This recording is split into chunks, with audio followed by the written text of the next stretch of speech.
আমি তো মনে করি কেউ যদি অস্ত্র নিয়ে ফিলিস্তিন যেতে নাও পারেন, এই বাংলার জমিন থেকে তাহাজ্জুদের নামাজ পড়ে পড়ে যদি চোখের পানি ফেলে ফেলে আল্লাহর কাছে সাহায্য কামনা করেন, আল্লাহ রাব্বুল আলামিন এই আশিকের চোখের পানি ইসরায়েলের গুন্ডা বাহিনীর জন্য ক্ষেপণাস্ত্র বানাইতে পারে কি পারে না?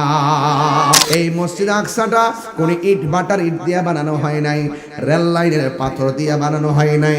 এই মসজিদটা বানানোর সময় সমুদ্রের তলদেশ থেকে বড় বড় পাথর তোলা হয়েছে। কোনো ক্রেন দ্বারা পাথর তোলা সম্ভব না, কোনো মানুষ দ্বারা পাথর তোলা সম্ভব না, এমন কোন যন্ত্র নাই। এই পাথরগুলো তুলবে আল্লাহ রাব্বুল আলামিন।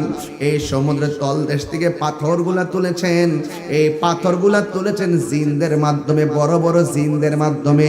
এক একটা পাথর এমন ছিল যে এই মসজিদে আকসা ফিলিস্তিনের যেই মসজিদটা রয়েছে মুসলমানদের প্রথম